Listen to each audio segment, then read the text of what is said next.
Happy day.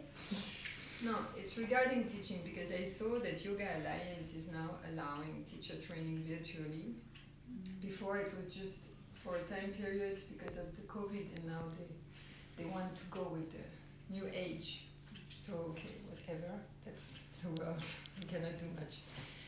But it's to reflect you something. What is happening when I'm facing somebody? I'm confronted by the person.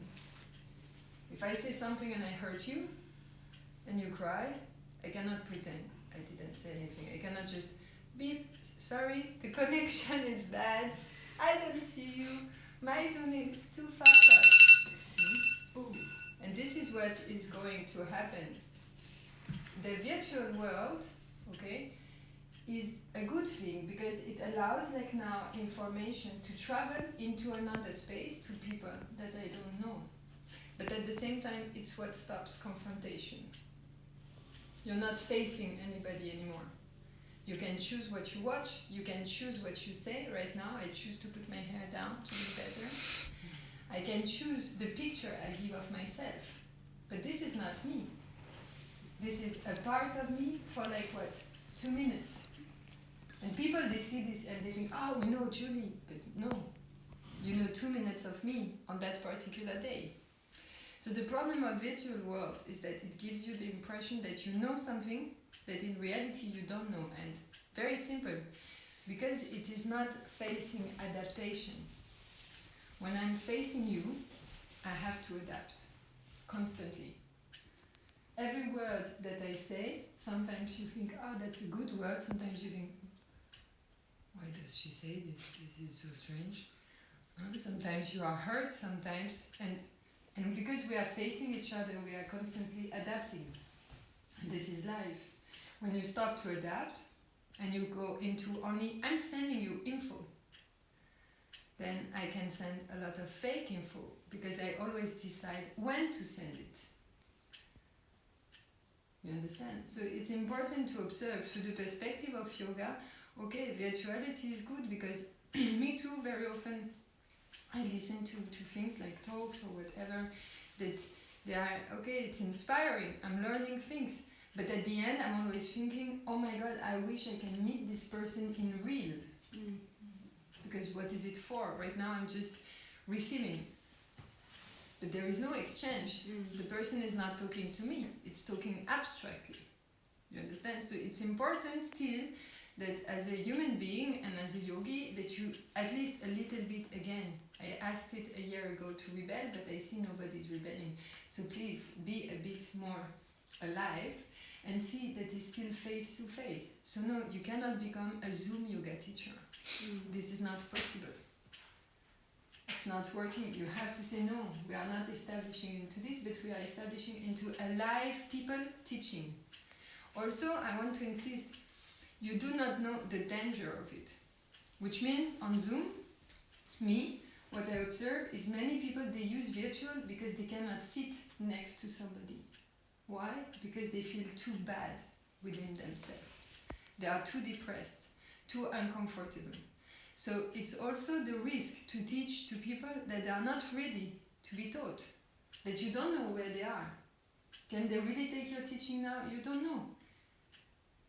You understand? If someone falls from a headstand and you're on Zoom, what do you do to help this person? What is that you can do? You're going to call 911 if you're in the US from your phone. Hi, there is somebody that I saw on a screen in that town, this place, and it just fell down. Can you please go? Maybe it got hurt. So no, you understand, there is a real problem. If we stop the computer and you're crying for 3 hours, and then you come like, sorry, my connection was bad. No, your connection was not bad. You just cried, but I don't know it. You understand? So it's indeed having a problem that we don't see, that virtuality has a limit. And it's called the adaptation.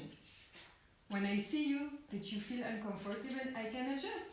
Suddenly I say, okay, Julie, stop talking about this, change subject. When I see that I said something and that it hurts you, then I think, okay, this person is hurt. I have to help this heart to be soothed.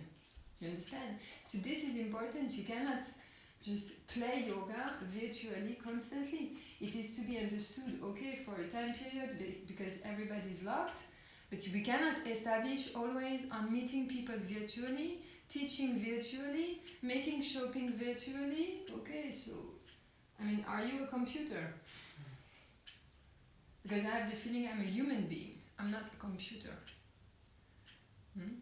Donc du coup, la version française, quand même, pour ceux qui ne seraient pas dans le monde anglophone, c'est juste parce que j'ai vu qu'aujourd'hui, sur Yoga Alliance, ils autorisent de manière... voilà, ils veulent le mettre comme une nouvelle manière de former, c'est-à-dire la forme virtuelle, qui s'entend du fait du Covid, c'est-à-dire ils ont été obligés d'autoriser, en fait, pour éviter qu'il y ait trop de centres qui s'effondrent, ils ont autorisé la forme virtuelle d'enseignement, d'accord ? Parce qu'au départ, c'était interdit, on ne pouvait pas le faire. Donc, ce qui est tout à fait paradoxal d'ailleurs, parce que ce qui est interdit hier est autorisé aujourd'hui, parce que ça aide tout le monde d'un point de vue financier. Donc on peut se questionner aussi sur ces choix. Tu vois, sont-ils faits parce qu'ils sont justes ou parce qu'ils permettent de vivre, en fait. Donc ça c'est autre chose, mais c'est surtout pour faire voir qu'il y a quand même un moment où il faut se dire, bah non, on ne va pas que vers la forme virtuelle. Parce que si vous enseignez virtuellement, puisque là on est dans le cadre de comment on fait un cours, bah, comment vous savez comment se sent la personne quand c'est virtuel? Toi, t'es pas avec elle dans la pièce, tu sens pas. Je veux dire, il peut y avoir des coupures de connexion, il peut y avoir plein de choses qui font que finalement, bah, vous savez pas franchement si est-ce que la personne elle est bien, est-ce qu'elle est dispo.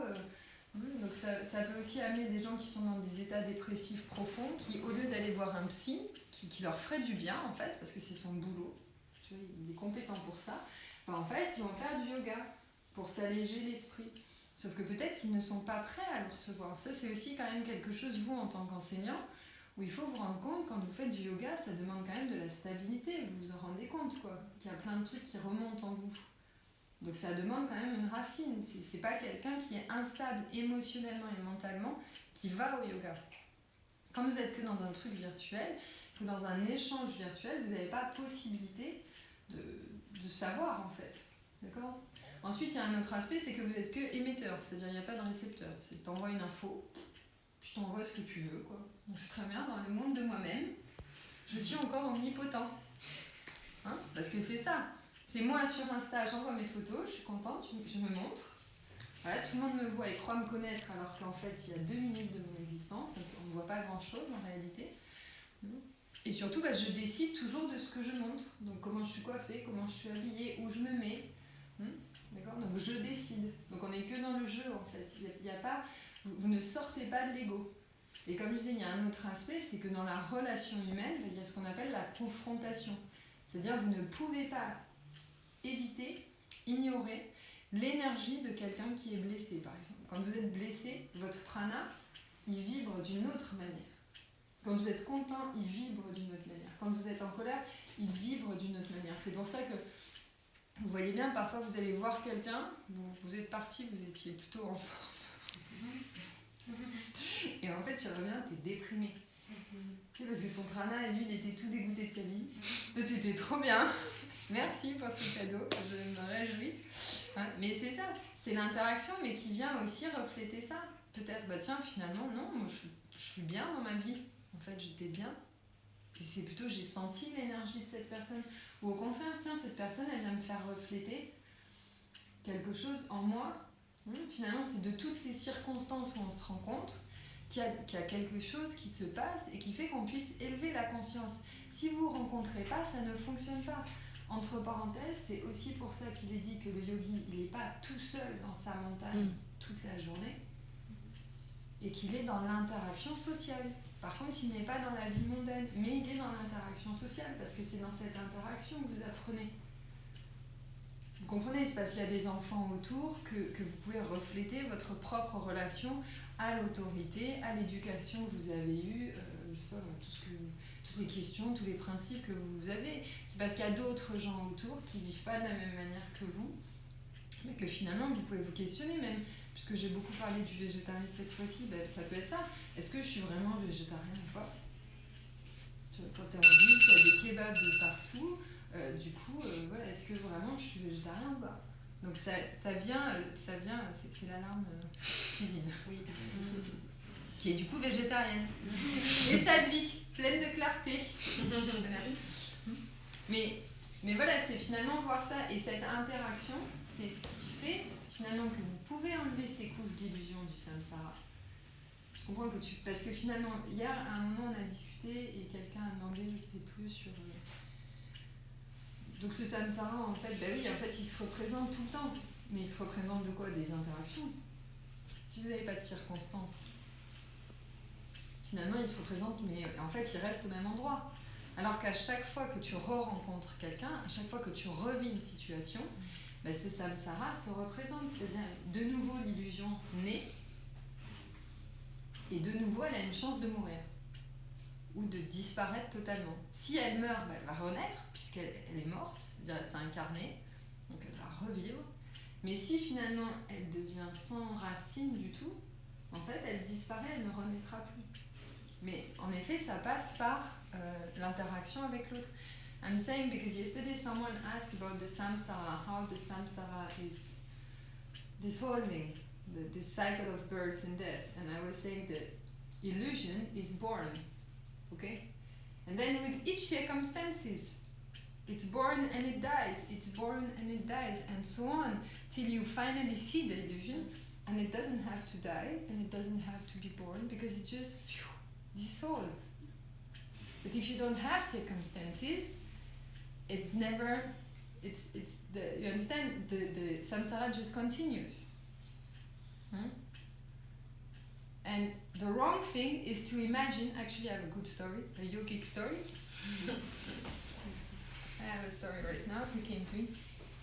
If you think that by taking away the circumstances you kill the samsara, if you think that by taking away the physical relation or the contact to people, your life will be more peaceful, then you are actually wrong. Because the peace is not disturbed by anything. And it's the story of this yogi who wants, it's a man, because actually he's not a yogi, he didn't succeed. He's a man and he wants to meditate, and he's upset at his children and his wife because they are too loud. So he decided to leave everyone, because according to spiritual words, you have to renounce. So he renounced so that he can meditate. And just he's working, but his work is really disturbing him also. He cannot meditate, too many questions, too many things to solve, so he decided to renounce his job. And then he sees that being in the city is just too loud, so he renounced to be in the city and he decided to go in the forest. But then in the forest, when he's trying to meditate, again the birds, they are too loud, and the animals around, they are too loud, and the wind and the leaves in the tree, they are just too loud. It's really not possible to meditate. You understand? Every time he's trying to take away circumstances so that he can meditate. And then he goes in the mountain where are all the different yogis, each of them into a cave to meditate, and he goes to his cave, and then another yogi shout out loud, "Stop being so loud, we can't meditate." Because it's his mind that is just loud, it's not the circumstances. So it's not because you don't meet anybody, it's not because you don't dare going in a bar and saying to somebody, "Hey, do you want to have a glass with me?" What's going to happen? Maximum the person says no. Okay, well, very good, there is another person next to you. Life is full of being, it's not like you have only one. It's not your single chance in this world. You have many entrance sentence I can give you if you want. You can do. It's very funny. You meet people, or if you go to a class and it's not the right class, well, very good. You go to another class. What's going to happen? Nothing. Nothing is going to happen. But if you don't, then many things is going to happen, because then you just stay into your samsara. Which means that you put on others the responsibility for your loudness. But no, you are just loud because of yourself. Because you're not finding your silence. So it's important to see it's the circumstances that permits to reveal the illusion. It's the circumstances that makes you adaptable. Because if you don't adapt within movement, okay, maintaining to the samsara. You are maintaining to this need to control, to decide. You are maintaining to the sense of I. Hmm? So then you are just within always the karma. You understand? The karma constantly start again. Because all your action is about you, is about what you think, what you like. Okay. That's a very tiring life. Me, I'm tired just to say it. What I like, what I don't like, I want to do this, I want to do that, I don't want to be hurt, I don't want to cry. It's like if you're in the beach, imagine this, you're in the water, in the beach, and it's windy, and you spend your time saying, I don't want this wave, I don't want this wave, I don't want this wave, I don't want this wave. Okay, it's windy, just swim. That's the point of life, just swim. And then there is no wind. Alas. But if you're just moaning around this life, I'm sorry, time is just passing. And you're getting tired. And you have no life. And then you die. Because that's still the sureness of this is that you will die. You understand? So trying to spend so much time to avoid, not to adapt, because you're too scared or too lazy and so on. I mean, come on, it's not possible. So please fight. So fight the virtuality, fight this lack of consciousness on consummation, like consuming, buying, throwing. Enfin, I don't know, it's important to see that it's your lifetime that is passing. And as a yoga teacher, okay, when you teach non-spiritual yoga, of course you make more money because it's more easy to sell something that is fast food, okay, than high level and high quality food, that's for sure. But I want you to see it's your lifetime. It's your lifetime that is passing. So for me, for example, you cannot pay this day. You cannot come and tell me, Julie, you give me 100,000 euro, or I give you 100,000 euro, and you are for me for the day. Well, I don't care. Seriously. And I invite anybody who is crazy enough to make me this offer to say no. Because I don't care. It's my lifetime. You understand? It's the time that I'm teaching. It's the time that I see my children. It's the time that I have myself. So indeed, as a human being, if you want to go out of the samsara, you are indeed aware of this, that it's your lifetime, and that the circumstances is what rise your consciousness. You understand? It's through the circumstances. So of course, some they are unpleasant, obviously. Some we really don't want to live again. Like when it's very windy in the sea, sometimes I'm like, oh my God, when this will stop. But it will, because at one moment the will stop. You just have to hold on this trust that exactly as it was not windy before, it will not be windy after. But you just need patience. You understand? And adaptation. And you just swim, you just wait peacefully. And that's why I said it's really about, like, this vision of the water is a good one, because when you're swimming, if you spend so much time, that's actually what I said one time to the children who were swimming, and then one said something and I said, stop talking, just swim, because now you are losing your energy. You are losing your energy into the likes and the dislike and the want and the I don't want, and it's time just to swim. So enjoy the swimming. You cannot control the sea, and the virtuality is a way to try to control everything. Like I had my job, I want my job to stay exactly the same, so now I go virtual. Okay, or you accept that you're a human being who wants to work with other human beings and not with computer, and you adapt and do another job. Or you fight, and you say, no, I will continue to teach physically. So I will establish rules, or I will, I don't know, whatever, or I will lower my needs. Maybe I don't need a center who is 500 square meter, and I agree to go down to 50. Maybe I don't need to have this thing in my breakfast or this thing in my lunch, and I lower my needs. You understand? The yogi is the one that he will do this. He will just lower his need to protect life. Okay? And we don't protect life. We are just doing more. Hein, ce que j'invite à avoir d'adaptabilité, ben en fait, pourquoi tu t'adaptes? Parce que tu protèges la vie. Donc tu descends tes besoins, s'il faut, pour pouvoir protéger la vie. Donc effectivement, ça veut dire peut-être que vous ne pourrez pas faire des cours de 50 personnes. Mais c'est pas grave, franchement, un cours avec 5 personnes qui ont vraiment envie d'apprendre le yoga, ça vaut un cours avec 50 personnes sur Zoom. Et comme je disais, votre temps de vie ne peut pas être acheté. Tu ne peux pas acheter le temps de vie. Parce que quelle que soit la somme qu'on vous donne, c'est votre dernière heure à vivre. Franchement, peu importe en fait. Donc, vous ne pouvez pas limiter votre existence quand vous êtes sur la voie du yoga sur un aspect financier, c'est pas possible. Hein. Voilà. Donc pensez à ça, parce que cet aspect virtuel, c'est quand même celui qui ne nous confrontons pas, ne voyons pas, mais c'est pas grave, en fait, le monde change, il y a le réchauffement climatique, je veux dire, les pays prennent des mesures super strictes en termes de liberté, mais c'est pas grave, on a Internet. Je sais pas. Moi, j'ai fait 7 ans de droit, je peux vous assurer que c'est grave, en fait, ce qui se passe. Légalement, c'est très grave. C'est-à-dire, en termes de liberté, c'est très grave. Voilà.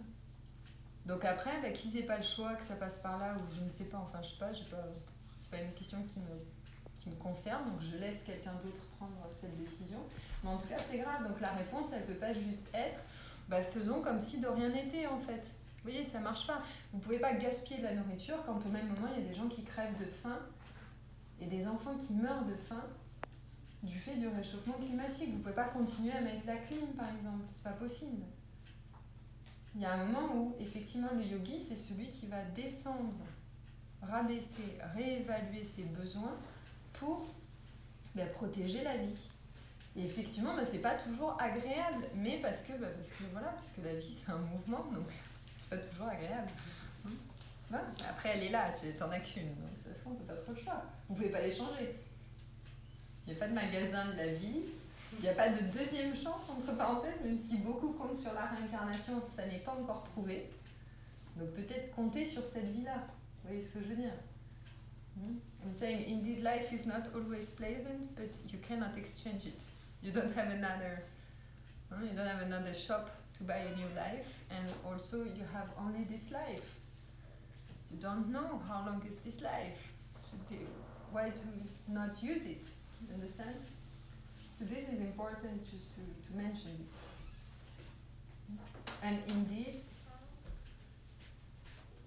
some things in life, they require a lot of bravery. That's why yoga is for brave people. And we say that Tantra is for heroic people. If you're a hero, then you can do Tantra. If you are brave, you can do yoga. But it's indeed for people who have guts to do things and to act and to take decisions. If you look at all the great masters, they had very strong power. They were taking decisions, they were saying things, they were doing things. They were not teaching just on Zoom. They were physically. And sometimes, indeed, it means that you make choice in how many people you teach, where you teach, how you teach. You have many alternatives that is not only virtual. And that is less dangerous for the student. Okay?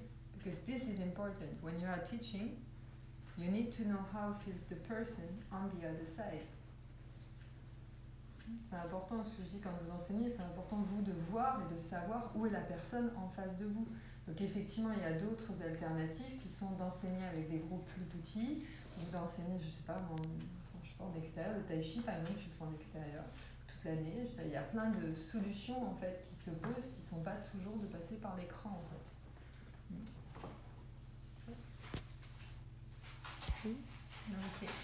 C'est bon, tu peux t'arrêter. Ah, t'appuies sur le truc. C'est la qualité toujours de nos vidéos. Et on ne sait jamais comment les éteindre. Bonne journée quand même, on essaye. Voilà.